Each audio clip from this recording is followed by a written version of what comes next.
Can you tell me what courage means to you?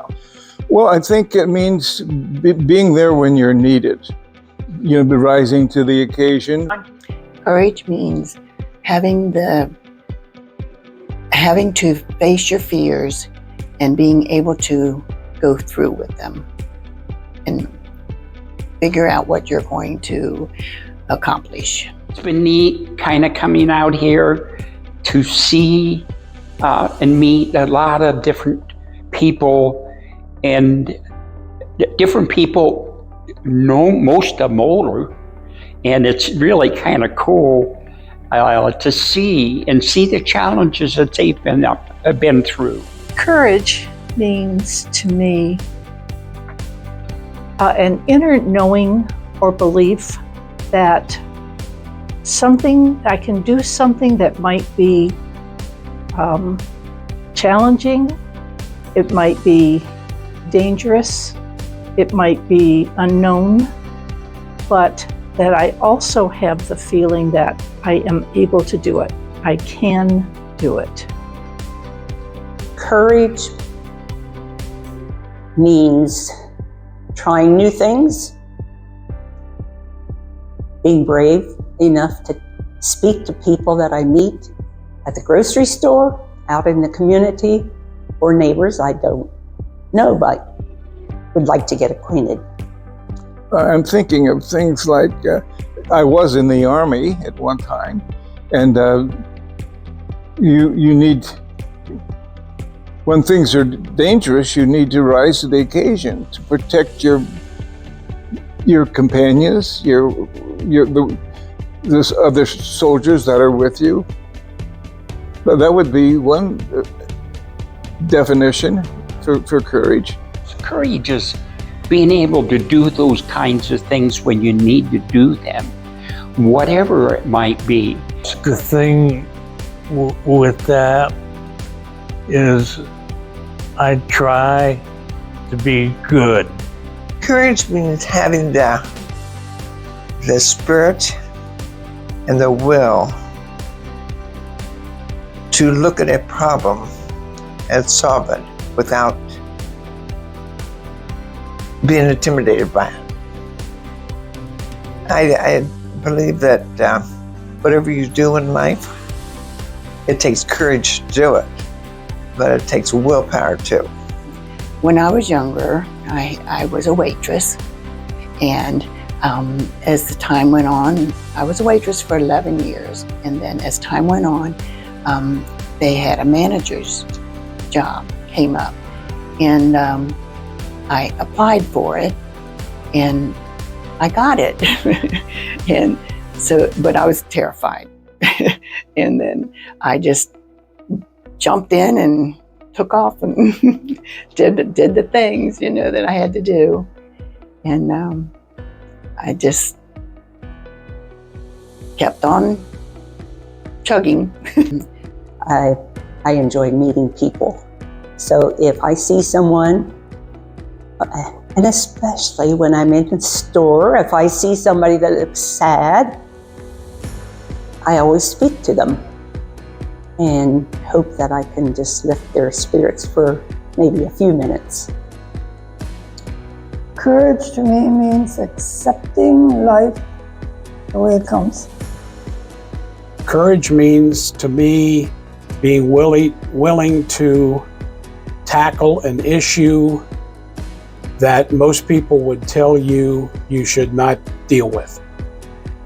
Well, I love the topic of courage because for me it means living into life and being able to really experience what's there to do and how to live into the good that's available.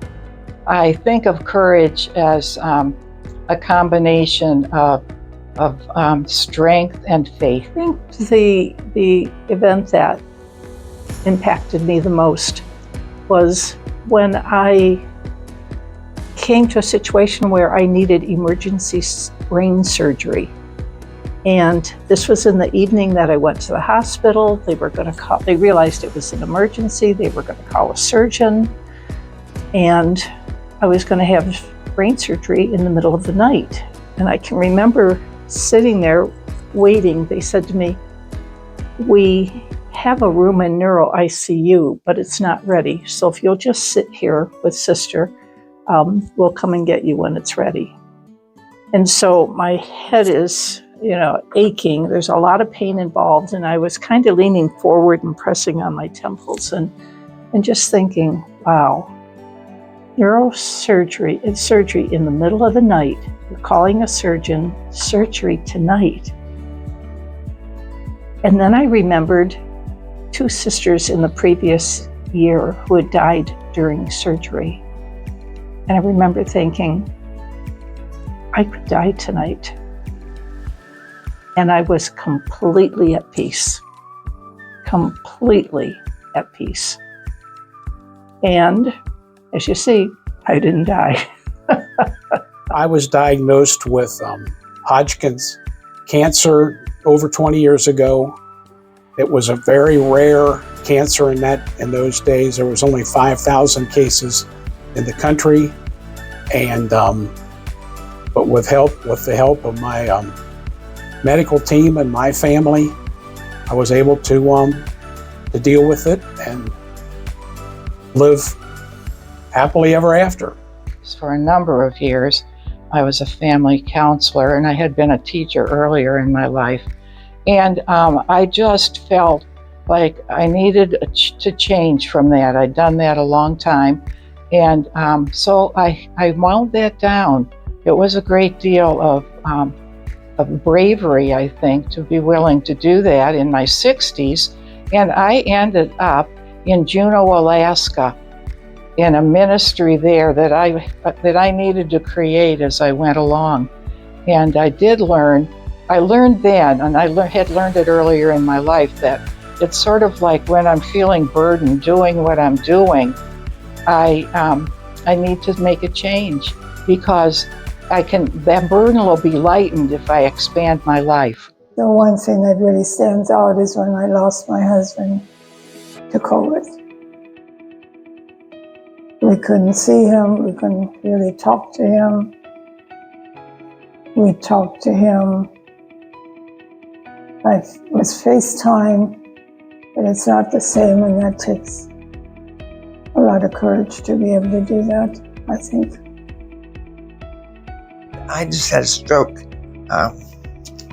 2 weeks ago, and I didn't even know I had it. I was asleep, and I got up in the morning, and I got a shower, and I turned to go around, and I still came to daybreak. I couldn't talk when I came to daybreak.